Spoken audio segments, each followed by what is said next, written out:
Hey everyone, it's me, Doomlink, and welcome back to Let's Play The Legend of Zelda, Phantom Hourglass. It's currently part 6 for my Let's Play, and it is the 15th of March, 2019, as I'm recording this.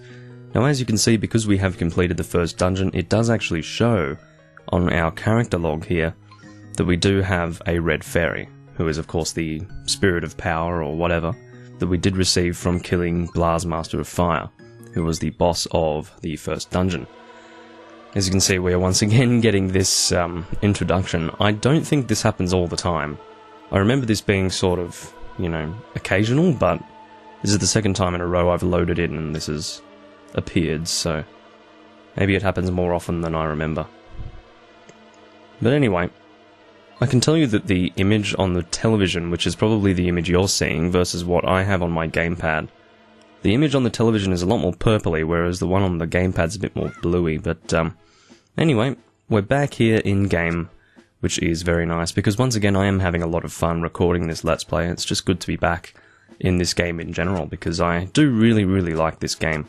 It's not necessarily it's not my favourite way to play a Zelda game, but in terms of the in-game content in general, it's absolutely what I want out of a Zelda game, and I think it's really fun. But anyway, I think we are done with Ember Island right now, and we can probably make our way to wherever we need to go next. What's taking you so long? You're about to leave without me? What, Linebeck? What are you going on about? I suspect that we're hot on the trail of untold wealth. Don't you suspect that the light that needs finding, what, is really a shiny treasure? I don't remember us needing to find light. I suppose it has to do with combating the darkness and all of that. Anyway, let's head back to Mercay Island. Okay, so as I did mention when we were last in the Temple of the Ocean King, it's necessary for us to always return to the Temple of the Ocean King after completing a dungeon, because we need a new sea chart. So that's pretty much the reason why we are returning to Mercay Island. And I believe that that is the correct pronunciation for that particular island. I really do hope so. I don't think it's Mercay Island, so we'll just say Mercay Island. So, this is a bit of a longer journey, because it is sort of one end of the of this particular sea, we'll call it a quadrant, this particular quadrant to the other, so that makes me happy at the very least. Okay, so these golden frogs, you can actually shoot them with a cannon, if you can imagine that. We're about to fucking collide with Beetle right now. As you can see, he stops when... Want to board this ship? No, thank you. But yeah, those golden flogs, the frogs jumping out of the ocean, and I don't really understand why a frog is even in the ocean to begin with, but it's worth mentioning that if you actually succeed in shooting that thing with a cannon, you get something for it. But anyway, I just skipped the little cinematic there, and you can always skip the cinematic. We can actually go into this place now. And you can see the guy's a bit meat-headed, but we're going to open this chest and see what's inside. Gives us the demon ship part. So we could deck the ship out in something really ugly looking. We can customize. I don't know if we are actually charged rupees for doing this. I thought, oh, we didn't actually buy that wheel part, that's right. I only saw it in Beetle's shop. And I'm not actually going to spend the money for that, but as you can see, the demon ship is actually here, and it gives you a preview for what it will look like. And as you can see, it looks really stupid with these particular parts, so I'm just going to stick with the standard hull. But from what I can tell, we're not being charged rupees for it, which is a good thing. I have no recollection of being charged rupees for it, so yeah. Should be fine. I'm trying to think if there's anywhere else that we can go that we couldn't go before. I think there's a house up here that we couldn't enter. Hold on. I need to actually look at the map to see where it is. No, it's still closed. Treasure Teller opening soon. I don't know when that actually opens. It might be after the third dungeon, perhaps? I'm not too sure. Anyway, as I mentioned, our current objective is the Temple of the Ocean King. And we're actually making pretty good time in this Let's Play. We're on the 6th part and we've already dealt with the first dungeon. This isn't a very long game. From memory, I think we had already completed the first 3 dungeons by part 21 in my original Let's Play. I will mention that in my original Let's Play, I actually stopped, like I just stopped the Let's Play in general, around the part 20, 21 mark, I think it was. Part 20 or 21.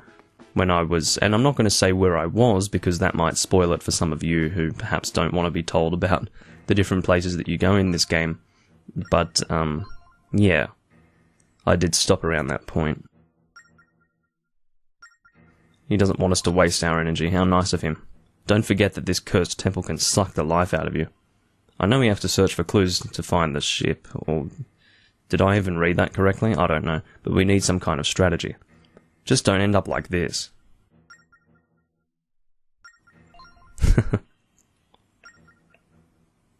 Well, Lineback wouldn't be of much assistance to us anyway. Look who it is. It's Oshas. I'm impressed you managed to free the Spirit of Power. You are strong. Even if you follow the ghost ship, you will be fine. Link. Get up on that altar. So now we're finally able to actually get this thing that I was pointing out in the... Well, it was the second video, wasn't it? Now we can actually interact with the thing. I wonder what this is. It's actually funny because in Wind Waker, it was after the first dungeon that you got the actual Wind Waker as well. Oh no, it was before the first dungeon, that's right. It was when we reached Dragon Roost Island. Now Link, take the hourglass.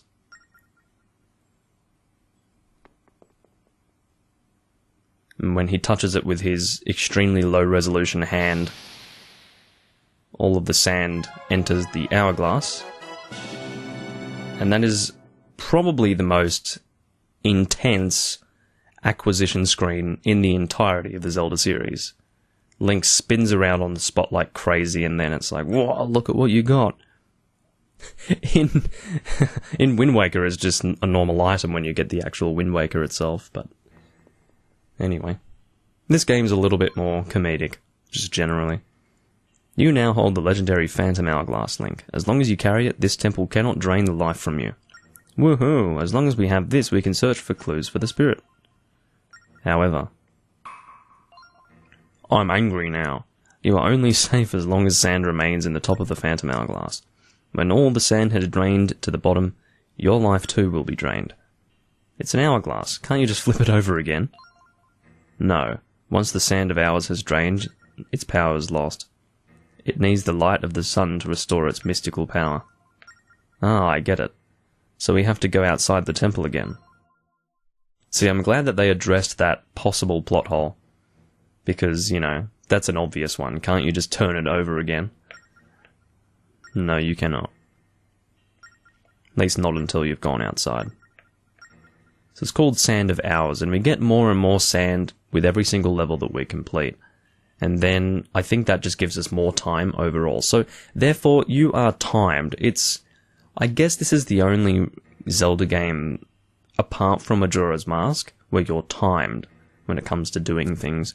But quite similarly to Majora's Mask, you don't really feel like you're being rushed to do anything. So, yeah. It works fine. I won't stop you, Link. Dive deeper into this mystery, but keep the Phantom Hourglass in hand. Remember how Astrid was saying that the sacred light was fading? We've got to hurry. Don't even pay attention to what that fraud is saying. Yeah, rightio. I will get to exploring this dungeon. Now, how are we going for time? We're not even at 10 minutes yet, so we're doing pretty well. As you can see, we have 10 minutes, which is not very long at all, but we'll be alright. Oh, we've got the Spirit of Power. Link, look at the upper left corner of your top screen, yeah. This is how long the Phantom Hourglass will protect you from the curse. So basically, we don't even... You know how it works? I don't think that we are actually timed from this point. I think it's... The time only depletes when we're not standing on the safe zones. I think that's how that works. So therefore, the safe zones are still relevant, even when we do have the Phantom Hourglass. So I think that's how that works. That's my memory of it. This is the Door of Power. Use my strength to open it. Tap the door and let's go even deeper into the temple. So see how that 10 minutes is not depleting as we stand on this safe zone? And I think it will go down. There we go, it just went down by 1 second there. So that's really good. I thought in my head that maybe it would just be this set timer and you'd just run out of the Sand of Hours as time went on, but fortunately not. Okay, so these weird poles you can stand on, and there's things that we can do with them. These are the first enemies that we actually confront in this place. Hey, it's an enemy. You know what to do. Wait, Link. The evil that cursed this temple made these monsters. Phantoms are very dangerous enemies.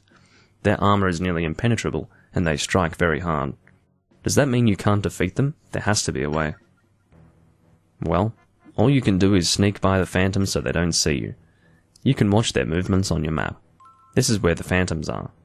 The cone showing... oh, sorry, the cone shows where they are looking.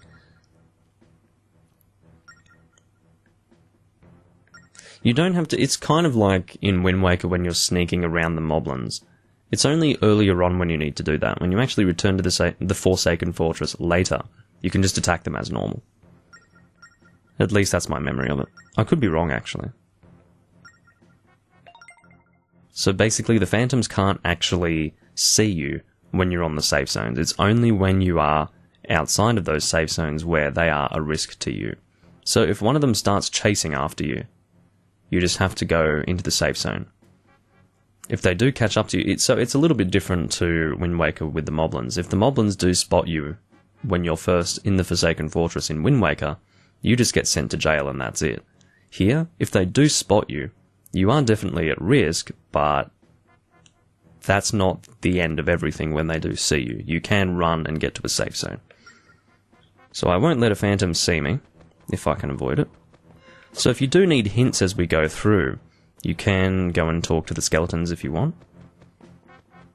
Don't think there's anything that we can do with this yet. Oh no, there is something that we can do with that. Well, how about that? We're being timed, so... I'm guessing we need to make use of the boomerang here, so let's... oh, I see. Is that going to even make it? There we go. Just needed to not let it touch the wall and bounce off. So this here will be used for later, but anyway.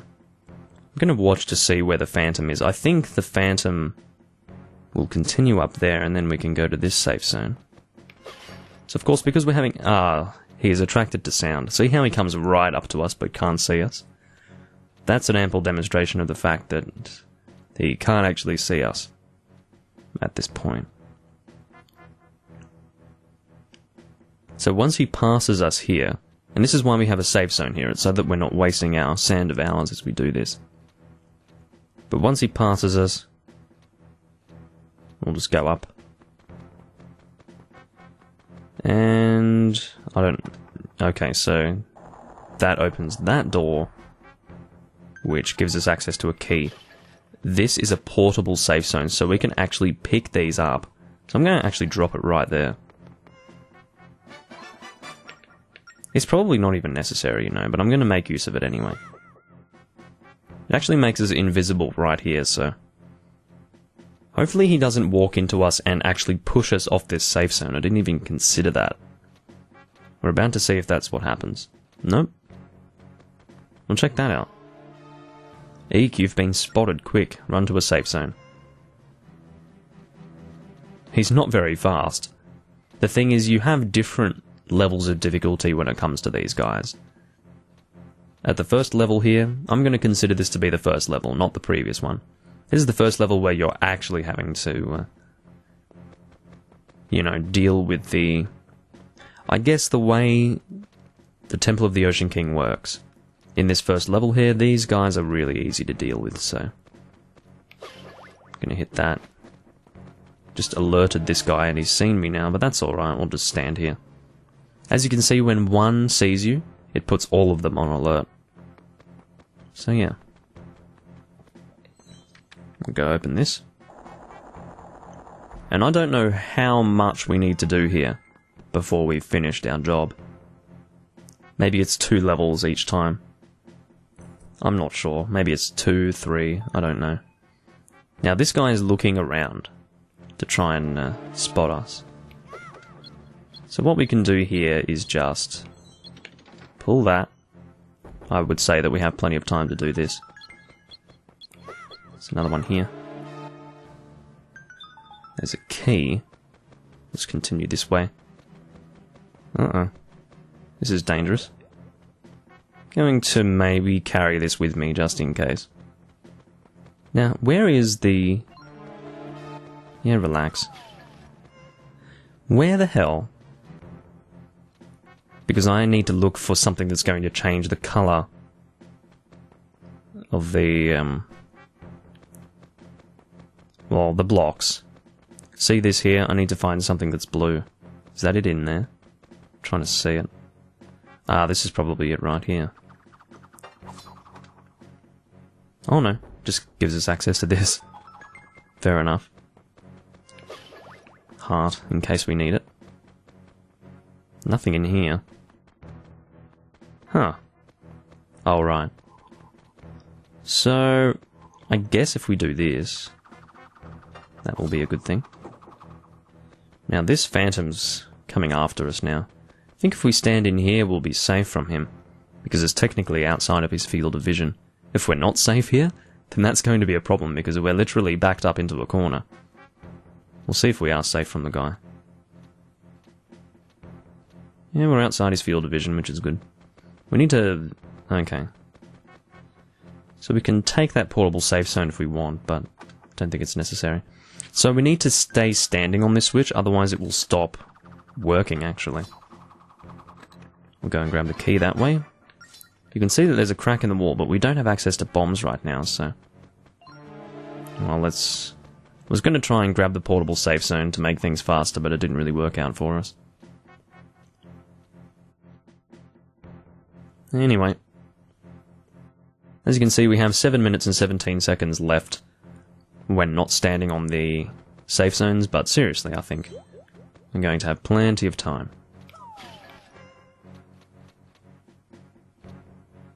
I really don't want to waste time with you, mate. As you can see, these guys are quite resistant to anything that you do to them. So we have another key, and I think the door is just here. Yes, it is. And there seems to be another room just in here that we can't access yet. Ah, that's right. We accessed that later. Funnily enough, we actually need a different item for that. I think we need to actually manually come through these areas again, maybe, when we do return to the Temple of the Ocean King. I don't think it will... Maybe it does warp you to the next place. I don't know, I can't really remember. I guess we'll find out after the second dungeon how that actually works. The clue to the ghost ship rests on this floor, just a little farther. Right here. So we've got a chest here. Ah, Force Gem. Okay. So that is something that we need to do. Right. I think there... Look, I'm just going to guess that there are 3 of them. Because, you know, the Triforce is made up of 3 of these triangles, so... I guess that there's 3 of them, so... That's a Force Gem. So how about that? This is the first game since... Well, I guess only 2 years have passed when this game came out, since Four Swords Adventures was a game that released, so yeah. Force Gems... They were a thing in this game too, but as you can see they are used a little bit differently. Once we gain access to that door, we will acquire the clue, as it's being referred to. As you can see, we are really slow when we carry this thing. Now, I think what we want to do... Can we even access it yet? I don't think we can. Or maybe we can. We can, nice. So let's just throw that in there.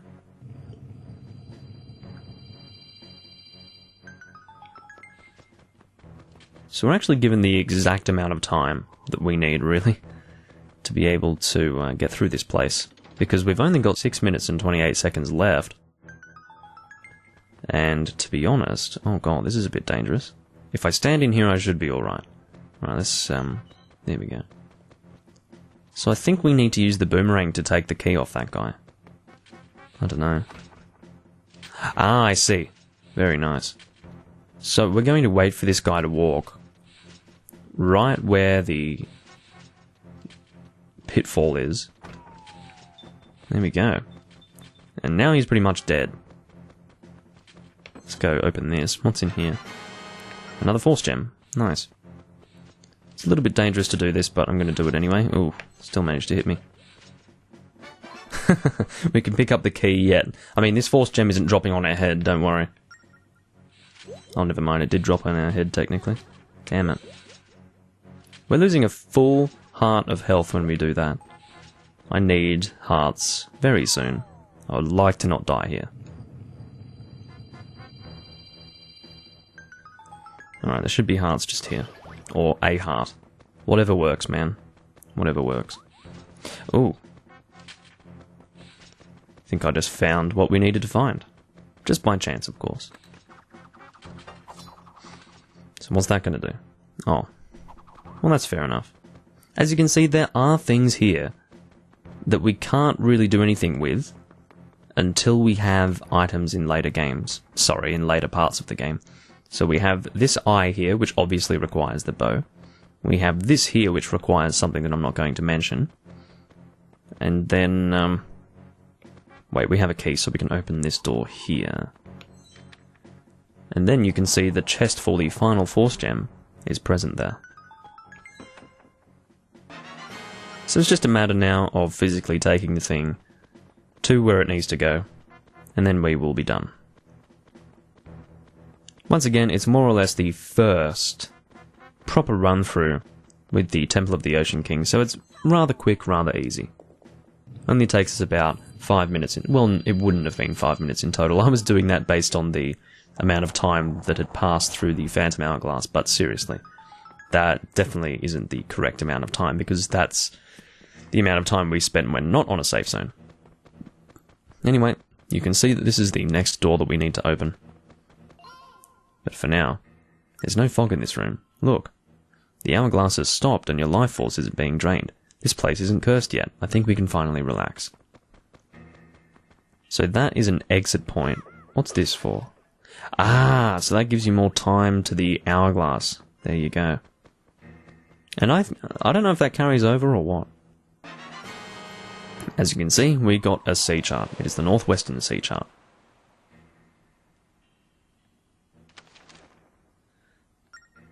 Now you can explore a new area of the sea. You can see that it's all dusty and stuff. Looks different to the last one. So you'll see what we need to do with this dusty sea chart. It might be kind of obvious as to what we do. What even is over here? I just need to go through here. One moment. I'm interested. Okay. Well, for some reason, in case we want to go back, maybe we can get some more time this way. Then again, no. Probably not. Is this a place where we went before? Or is this different? No, it is a place we went before. I guess I didn't actually notice the golden pot down there, but whatever. Let us go back to the entrance. And that will be it for this video. Because we are about 22 to 23 minutes in right now. And I would say that we did a pretty good job just doing this in one single video. Anyway, I'll see you guys in the next part. I hope you enjoyed this one, and I'll catch you later. Bye bye.